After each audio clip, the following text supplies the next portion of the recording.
Hello friends, welcome to my YouTube channel. तो दोस्तों, आज हम बात करने वाले हैं इंडिया वर्सेस कनाडा की कंट्रोवर्सी के बारे में। दोस्तों, पिछले कुछ दिनों से कनाडा का नाम भारत के डिप्लोमेटिक कॉरिडोर्स में ऑलरेडी काफ़ी चर्चा का मुद्दा बना हुआ था, लेकिन पिछले कुछ दिनों में कुछ ऐसा हुआ कि बात इन दोनों के डिप्लोमेटिक रिलेशंस पर बन आई। हुआ ये कि 18 सितंबर को जस्टिन ट्रूडो ने उनके हाउस ऑफ कॉमन्स में खड़े होकर भारत के अगेंस्ट एलिगेशंस इम्पोज करते हुए कहा कि कैनेडियन गवर्नमेंट के पास इस चीज़ का क्रेडिबल एविडेंस है कि जून में कैनेडियन सॉइल पर कैनेडियन सिटीजन हरदीप सिंह निज्जर की जो डेथ हुई उसमें इंडियन गवर्नमेंट्स के एजेंट्स रिस्पॉन्सिबल हैं। इंडिया और कनाडा के रिलेशंस ऑलरेडी अपने बुरे दिन से गुजर रहे थे कि उसके बीच एलिगेशंस ने इस सिचुएशन को और भी ख़राब कर दिया है। इतना ही नहीं, इस एलिगेशंस के बाद उन्होंने डिप्लोमेटिक प्रोटोकॉल तोड़ते हुए कनाडा के पोस्टेड इंडियन डिप्लोमेट को कनाडा से एक्सपेल कर दिया। कनाडा की फॉरेन मिनिस्टर मेलेनी जॉली ने इंडियन डिप्लोमेट को कनाडा में इंडियन इंटेलिजेंस का हेड बताते हुए ऐसा किया। साथ ही उन्होंने ये भी कहा कि पीएम ट्रूडो ने ये allegations US president Joe Biden और पीएम ऋषि सुनक के साथ भी डिस्कस किए हैं और ये अपकमिंग यूएनजीए के सेशन में डिस्कशन का एक अहम मुद्दा होने वाला है। दोस्तों, आपको बता दें कि एक देश के द्वारा किसी दूसरे देश के डिप्लोमेट को वापस भेज देना उन दो देशों के डिप्लोमेटिक रिलेशंस के नियर फेल्योर के बराबर हो सकता है।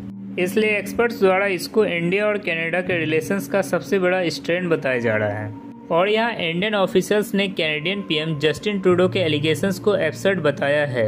इंडियन डिप्लोमेट के एक्सपल्सन के रिस्पांस में इंडिया ने भी कैनेडियन डिप्लोमेट को अपने यहाँ से एक्सपेल कर दिया है। इंडियन फॉरेन मिनिस्ट्री का कहना है कि ऐसे एलिगेशंस उन खालिस्तानी टेररिस्ट से ध्यान भटकाने के लिए लगाए जा रहे हैं जिनको कनाडा में सेफ शेल्टर दिया जा रहा है और जो वहां बैठकर भारत के सोवरेनिटी और टेरिटोरियल इंटीग्रिटी को थ्रेटन करते हैं। हालांकि दोस्तों, जस्टिन ट्रूडो ने अपने इस स्टेटमेंट्स पर बाद में सफाई देते हुए कहा कि वो भारत को प्रोवोक नहीं करना चाहते हैं, लेकिन ये पूरा मुद्दा अपने साथ कुछ बुनियादी सवाल लेकर आता है। सबसे पहला सवाल तो यही है कि आखिर ये हरदीप सिंह निज्जर है कौन, जिसके डेथ के कारण कनाडा के पीएम द्वारा इतना बड़ा बवाल खड़ा किया गया।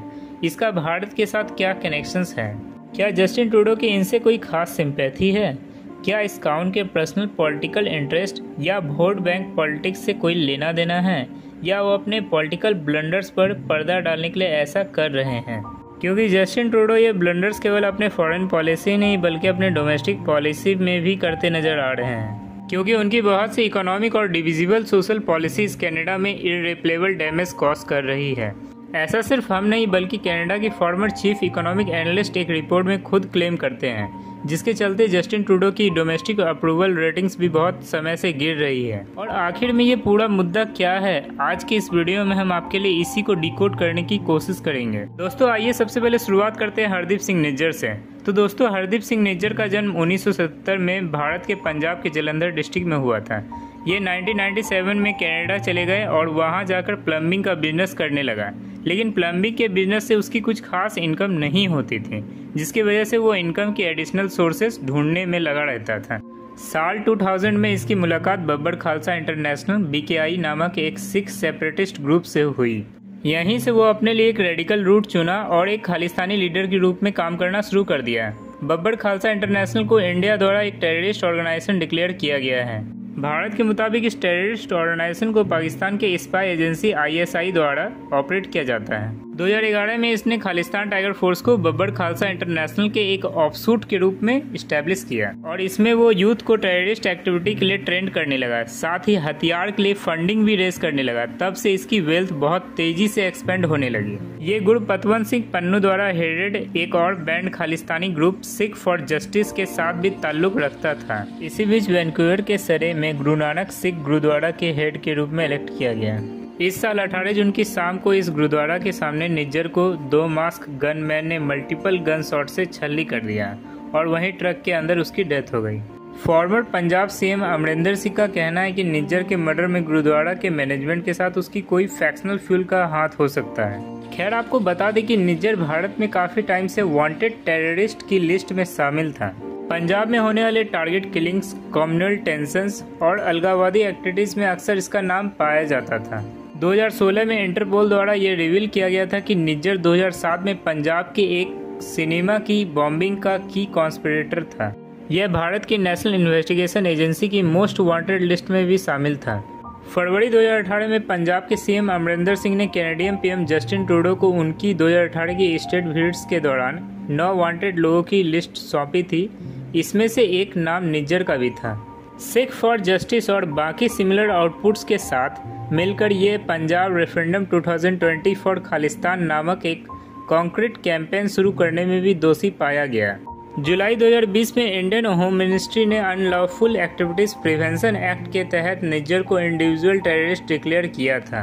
इंडियन गवर्नमेंट के मुताबिक निज्जर पंजाब में टेंशन क्रिएट करने के लिए सोशल मीडिया के जरिए लगातार अपने हेट स्पीचेस फैला रहा था। इसलिए 2022 में NIA के द्वारा उसकी इंफॉर्मेशन के लिए 10 लाख रुपए के प्राइस मनी को डिक्लेयर किया गया।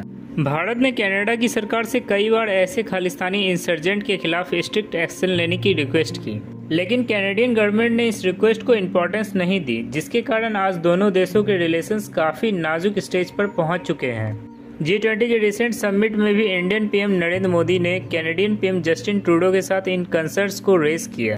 खालिस्तानी कनाडा में जिस तरह इंडियन डिप्लोमेट के खिलाफ प्रदर्शन कर रहे हैं, डिप्लोमेटिक प्राइमेसिस को डैमेज कर रहे हैं, कनाडा में रह रही इंडियन कम्युनिटी और उनके वर्शिप साइट्स को थ्रेटन कर रहे हैं और खालिस्तानी अलगाववाद भड़का रहे हैं, पीएम मोदी ने उनसे सभी मुद्दों पर बात करने की कोशिश की, लेकिन ट्रूडो ने उनके अगेंस्ट एक्शन लेने के आश्वासन देने के बजाय फ्रीडम ऑफ पीसफुल प्रोटेस्ट के नाम पर उनको डिफेंड किया। इस समिट में कनाडा के पास इंडिया के साथ अपने रिलेशंस इंप्रूव करने की काफी बेहतर अपॉर्चुनिटीज थी, लेकिन ट्रूडो के पुअर स्टेटमेंट से ये साफ जाहिर हो रहा था कि शायद वो ऐसा नहीं चाहते थे। इसके अगले वार्निंग साइन समिट से कुछ दिन पहले ही नजर आ रहे थे, जब कनाडा ने इंडिया के साथ ट्रेड नेगोशिएशन को पॉज कर दिया था। फिर सिंगापुर में एक प्रेस कॉन्फ्रेंस में ट्रूडो ने कहा था कि वो G20 समिट में इंडिया के साथ फॉरेन इंटरफेरेंस पर बात करेंगे। यहाँ से चीजें और बिगड़ती चली गई। पीएम ट्रूडो को इस समिट में इंडिया के साथ एक फुलफिल बायलैटरल मीटिंग नहीं मिली।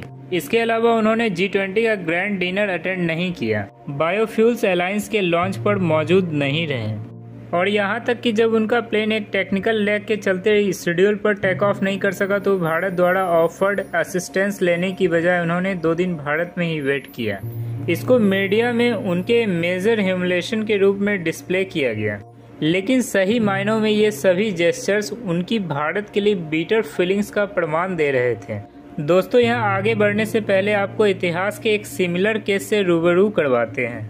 आपको बता दें कि कनाडा में रह रहे खालिस्तानी सपोर्टर्स काफी समय से भारत के खिलाफ टेररिस्ट और वायलेंट एक्ट्स को अंजाम देते आए हैं और इनको कैनेडियन गवर्नमेंट का स्ट्रांग सपोर्ट मिलता रहा है। एक समय पर जो कनाडा अपने मैपल सिरप, पोटीन और सीजर कॉकटेल जैसी चीजों के लिए मशहूर हुआ करता था, उसी लिस्ट में आज खालिस्तान टेरर भी शामिल हो गया है। ये कहना गलत नहीं हुआ कि कनाडा कुछ समय से खालिस्तानी सेपरेटिस्ट का एक गढ़ बन गया है। आज जब जस्टिन ट्रूडो खालिस्तानी को डिफेंड करते हैं तो वो कहीं ना कहीं अपने पिता की लेगेसी को फॉलो करते हुए नजर आते हैं। जस्टिन ट्रूडो के फादर पियर ट्रूडो 1968 से 1979 और 1980 से 1984 तक कनाडा के पीएम रह चुके थे। उनके शासन के दौरान 1982 में इंडिया ने कनाडा से एक खालिस्तानी टेररिस्ट तलविंदर परमार के एक्स्ट्राडिशन की मांग की थी। खालिस्तानी टेरर ऑर्गेनाइजेशन बब्बर खालसा के हेड तलविंदर परमार पर कई इंडियन पुलिस ऑफिसर्स के मर्डर के चार्जेस थे, लेकिन पीएम पियर ट्रूडो ने उसके एक्स्ट्राडिशन को रिफ्यूज कर दिया।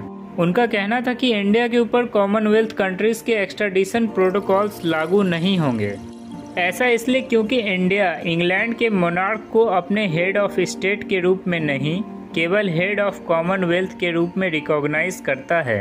इस बेसलेस एक्सक्यूज के साथ ये केस क्लोज कर दिया गया और जिस टेररिस्ट को उन्होंने इंडियन ऑथोरिटी से डिफेंड किया, उसी ने आगे चलकर एयर इंडिया के प्लेन कनिष्क को 1985 में बॉम्ब से एक्सप्लोड कर दिया, जिसमें इस प्लेन के सभी 329 ट्रैवलर्स सभी अपने जान से हाथ धो बैठे। कनिष्क बॉम्बिंग को 9/11 अटैक के बाद सबसे बड़ी एविएशन टेररिस्ट स्ट्राइक कहा गया। एविडेंस बताते हैं कि जब परमार इस बॉम्बिंग की तैयारी कर रहा था तो कैनेडियन ऑफिशियल्स, पुलिस और स्पाई एजेंसीज इससे पूरी तरह बेखबर नहीं थे। परमार ने 1984 में अपनी फॉलोवर्स के आगे Indian plains will fall from sky जैसे हाई प्रॉब्लमेटिक्स स्टेटमेंट्स कहे थे। खैर इवेंचुअली परमार 1992 में जब पाकिस्तान से पंजाब गया तब वह पुलिस के हाथों मारा गया। और दोस्तों कहीं ना कहीं आज जस्टिन ट्रूडो खालिस्तानी को सपोर्ट करके अपने पिता की ही इन गलतियों को रिपीट करते नजर आ रहे हैं, क्योंकि जैसा कि हमारे फॉरेन मिनिस्टर पहले भी कह चुके हैं कि टेररिज्म कभी भी अच्छा या बुरा नहीं होता। आतंकवाद आतंकवाद होता है और यह एक ना एक दिन सबको अपनी चपेट में ले लेता है। इतिहास में इसके अनगिनत उदाहरण देखने को मिलते हैं। एक दौर में अमेरिका ने यूएसएसआर से लड़ने के लिए जिन टेरर ग्रुप्स को रेस किया, कुछ सालों बाद उन्हीं टेरर ग्रुप्स ने 9/11 के रूप में अमेरिका को अपना सबसे बड़ा शिकार बना लिया। आज इसका सबसे बड़ा एग्जाम्पल हमें पाकिस्तान के रूप में भी देखने को मिलता है।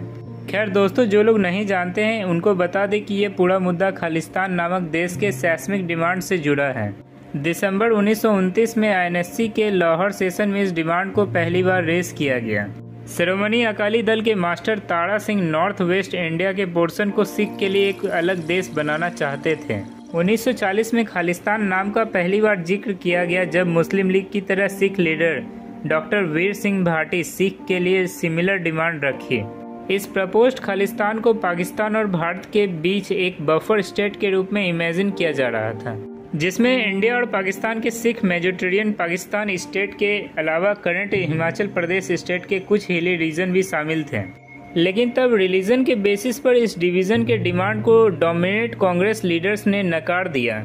पंडित नेहरू समेत कई कांग्रेस लीडर्स ने शिरोमणि अकाली दल के सिख लीडर को यह भरोसा दिलाया कि आज़ादी के बाद सिख की ऑटोनॉमी और पॉलिटिकल एस्पिरेशन को ड्यू रिस्पेक्ट दी जाएगी। फिर जब 1947 में भारत आज़ाद हुआ तब के पंजाब स्टेट को जिस तरह फॉर्म किया गया था उसमें सिख की पॉपुलेशन 1/3 से भी कम थी। ऐसे में इंडिया और पाकिस्तान के तहत पंजाब के डिवीज़न से सफ़र कर रहे कुछ सिखों में इसे अपने साथ एक धोखा मान लिया। वहीं कुछ सिख लीडर ने इस मौके को मास्टर स्ट्रोक कंसोलिडेट करने के लिए यूज़ किया। ये टसल लगभग 2 दशकों तक यूं ही चलती रही। इसी बीच ग्रीन रेवोल्यूशन के साथ पंजाब भारत का one of the wealthiest state बन गया। इसके चलते यहाँ सेपरेट सिख स्टेट्स की डिमांड हथियार के रूप में पकड़ मजबूत करने लगी। 1980 में जर्नैल सिंह भिंडरावाले ने इस पॉलिटिकल टसल को खालिस्तान मूवमेंट के रूप में एक फुल ब्लोन मिलिटेंट इंसर्जेंसी में बदलकर अगले 1 दशक में इसे अपने चरम पर पहुंचा दिया। इन सब के चलते लगभग 1 दशक तक पंजाब रिलीजियस राइट्स और उनको रोकने के लिए इसके counter measure heavy police prosecution के चपेट में झुलसता रहा। जून 1984 में सिख की होलीएस्ट साइट गोल्डन टेम्पल में भारी असला बारूद के साथ अपना डेरा जमाकर बैठे भिंडरावाले को बाहर निकालने के लिए पीएम इंदिरा गांधी के आदेश पर आर्मी ने ऑपरेशन ब्लू स्टार लॉन्च किया। लेकिन भिंडरावाले और उसके सपोर्टर्स ने गोल्डन टेम्पल के अंदर ही हथियार उठा लिए, जिसके चलते ये ऑपरेशन वायलेंट हो गया। ये वायलेंट ऑपरेशन लगभग 1 हफ्ते तक चला और उसमें भिंडरावाले के साथ साथ लगभग 400 से ज़्यादा डेथ और 1100 से ज़्यादा लोगों को इंजरीज हुई। वहीं इंडियन आर्मी के भी 89 जवान शहीद हो गए और 240 जवान घायल हुए। इसी के रेवेंज की आग में पीएम इंदिरा गांधी को भी अपनी चपेट में ले लिया जब 31 अक्टूबर 1984 को उनको उनके ही 2 सिख बॉडीगार्ड द्वारा असैसिनेट कर दिया गया। इंदिरा गांधी के असैसिनेट के रिस्पांस में नॉर्दर्न इंडिया में एंटी सिख राइट्स शुरू हो गए। इसके 1 दशक तक इस इंसर्जेंसी को पाकिस्तान के साथ साथ कैनेडियन और यूके बेस्ड सिख ऑर्गेनाइजेशन जैसे इंटरनेशनल सिख यूथ फेडरेशन और सिख फॉर जस्टिस जैसे प्रो खालिस्तान ऑर्गेनाइजेशन से भी सपोर्ट मिलता रहा, जिसके चलते 1984 से मिड 1919 तक बस bomb blast, train attacks, Hindu weddings में मास किलिंग्स, किडनैपिंग्स, एक्सटॉर्शन, रॉबरी और पुलिस ऑफिसर्स के असैसिनेशन इत्यादि का एक लंबा दौर चलता रहा। इसी बीच कनिष्क बॉम्बिंग को भी अंजाम दिया गया, जिसका जिक्र हमने कुछ देर पहले ही किया। खैर लेट 1980 और 1990 से पुलिस के टाइट अप्रोच की वजह से इंसर्जेंसी को काफ़ी हद तक कंट्रोल कर लिया गया। दोस्तों अगर आज की बात करें तो पंजाब में आज एक्टिव रिवेलियन के कोई नामो निशान नहीं मिलते हैं, यानी पंजाब में ये डिमांड्स वर्चुअली नॉन एग्जिस्टेंस है। लेकिन कुछ अलगाववादी कनाडा, ऑस्ट्रेलिया और यूके में मौजूद ओवरसीज सिख के बीच खालिस्तान के रेफरेंडम और एंटी इंडियन एक्टिविटीज़ को प्रमोट करते नजर आते हैं। उदाहरण के लिए इसी साल के शुरुआत में 30 years old separatist leader Amritpal Singh के अरेस्ट के अगेंस्ट प्रोटेस्ट कर रहे एक वायलेंट मॉब ने लंदन में भारत के हाई कमिश्नर के आगे भारत का फ्लैग डाउन कर दिया और साथ ही साथ बिल्डिंग की विंडोज पर भी वायलेंट अटैक किए। सिमिलर वायलेंस सैन फ्रांसिस्को में इंडियन कॉन्सुलेट के बाहर भी देखी गई। अमृतपाल सिंह खालिस्तानी मूवमेंट को रिवाइव करने के साथ साथ पंजाब में वायलेंस क्रिएट की भी धमकी देता था। जून 2023 में Indian foreign minister S Jaishankar ने बताया कि कैसे कनाडा ने एक ऐसे परेड को परमिट किया जिसमें former Indian PM Indira Gandhi के असैसिनेशन को डिपिक्ट किया गया। यानी इस परेड में खुलेआम सिख सेपरेटिस्ट की वायलेंस को ग्लोरीफाई किया गया। मार्च 2023 में एक और इंसिडेंट हुआ जब इंडिया ने कनाडा के हाई कमिश्नर को बुलाकर वहां हो रहे प्रो खालिस्तान प्रोटेस्ट के अगेंस्ट अपना कंसर्न जाहिर किया। कनाडा ने इंडिया के डिप्लोमेटिक मिशंस और कॉन्सुलेट की सिक्योरिटी को थ्रेटन किया, जिसमें दोनों देश के रिलेशंस और भी ज्यादा टेंस हो गए। इंडियन गवर्नमेंट कुछ समय से ये वार्न कर रही है कि सिख अलगाववादी एक बार फिर से पंजाब में कमबैक की कोशिश कर रहे हैं। इसी कारण इंडियन गवर्नमेंट ने सिख सेपरेटिस्ट को लेकर अपनी स्क्रूटनी बहुत ज्यादा बढ़ा दी है। Indian government in foreign government से भी सेपरेटिस्ट के अगेंस्ट लीगल एक्शन लेने की डिमांड करती रहती है। इस सब के चलते इंडिया और अदर कंट्रीज के रिलेशंस भी काफी स्ट्रेंथ हुए हैं। दोस्तों, रिलेशन का स्ट्रेंथ होना कनाडा के केस में सबसे ज़्यादा इंटेंस है क्योंकि सिख कम्युनिटी कनाडा के पॉपुलेशन में 2% कंट्रीब्यूट करते हैं। खालिस्तानी सेपरेटिस्ट इसी चीज़ का फ़ायदा उठाते हुए यहाँ लोगों को अपने फेवर में मोबिलाइज करने की कोशिश करते हैं। लेकिन इन डिस्टर्बिंग इंसिडेंट ने इंडिया और कनाडा की एक रिलेटिवली स्टेबल डिप्लोमेटिक और $100 बिलियन ऑफ वर्थ की कॉमर्शियल रिलेशनशिप को बुरी तरह स्ट्रेन किया है। दोस्तों, कनाडा के केस में ये सभी डेवलपमेंट्स इसलिए बेहद सिग्निफिकेंट हो जाते हैं क्योंकि कनाडा में सिख कम्युनिटी अपनी न्यूमेरिकल स्ट्रेंथ के साथ वहाँ की फास्टेस्ट ग्रोइंग रिलीजियस कम्युनिटी भी है, जो कनाडा की पॉलिटिक्स और आर्म्ड फोर्सेस में अपना इन्फ्लुएंस लगातार बढ़ा रही है और ये कनाडा की पॉलिटिक्स पे अच्छा खासा इन्फ्लुएंस एक्सर्ट करती है। सिख कैनेडियन सालों से कनाडा में एक loyal liberal voter based form करते आए हैं और टोरंटो वैंकूवर जैसी एरिया में उनकी की कंसंट्रेशन और उनको पॉपुलेशन में उनके रियल परसेंटेज से कई गुना ज्यादा कॉन्सिक्वेशनल बना देती है। आपको बता दें कि 2021 में कनाडा में हुए लास्ट जनरल इलेक्शन में ट्रूडो की पार्टी पार्लियामेंट में सबसे बड़ी पार्टी बनकर इमर्ज हुई, लेकिन वो गवर्नमेंट बनाने जितनी मेजोरिटी में नहीं थी। सरकार बनाने के लिए उन्हें अभी एडिशनल सीट्स की जरूरत थी और ये 10 सीट्स उन्हें कनाडा की न्यू डेमोक्रेटिक पार्टी के लीडर और सेल्फ प्रोक्लेम्ड खालिस्तानी जगमीत सिंह द्वारा दी गई। यानी एक खालिस्तानी लीडर के सपोर्ट की बदौलत आज जस्टिन ट्रूडो अपनी सरकार चला रहे हैं। लेकिन यहाँ सबसे ज़्यादा कंसर्न की बात यह है कि ट्रूडो गवर्नमेंट इंडिया की स्ट्रेटेजिक वैल्यू को रिस्पेक्ट करने की बजाय भारत को मेनली डोमेस्टिक पॉलिटिक्स लेंस से देखती है। यदि आपको यकीन नहीं होता तो आपको बता दें कि 2018 में एक ब्रिटिश कोलंबियन मैन जसपाल अतवाल एक विजिटिंग इंडियन स्टेट मिनिस्टर के मर्डर के अटेम्प्ट में अरेस्ट किया गया था, लेकिन बाद में वही सेम पर्सन ट्रूडो द्वारा उनके इंडियन ट्रिप पर ऑर्गेनाइज किए गए प्राइवेट रिसेप्शन में ऑफिशियली इन्विटेशन लिस्ट में पाया गया। इतना ही नहीं, नवंबर 2020 में सिख कैनेडियन ग्रुप्स के साथ बात करते हुए ट्रूडो ने इंडिया में चल रहे फार्मर प्रोटेस्ट को भी सपोर्ट किया था। कारण ये है कि उनके नज़रों में ऐसा करना भारत के डोमेस्टिक पॉलिटिकल अफेयर्स में दखल अंदाजी करना नहीं था। इसके बाद दोस्तों अभी G20 समिट में भी ये साफ हो गया कि ट्रूडो कनाडा के ग्लोबल स्ट्रेटेजिक इंटरेस्ट को सिक्योर करने की बजाय अपने इलेक्टोरल इंटरेस्ट को सिक्योर करना प्रीफर करते हैं।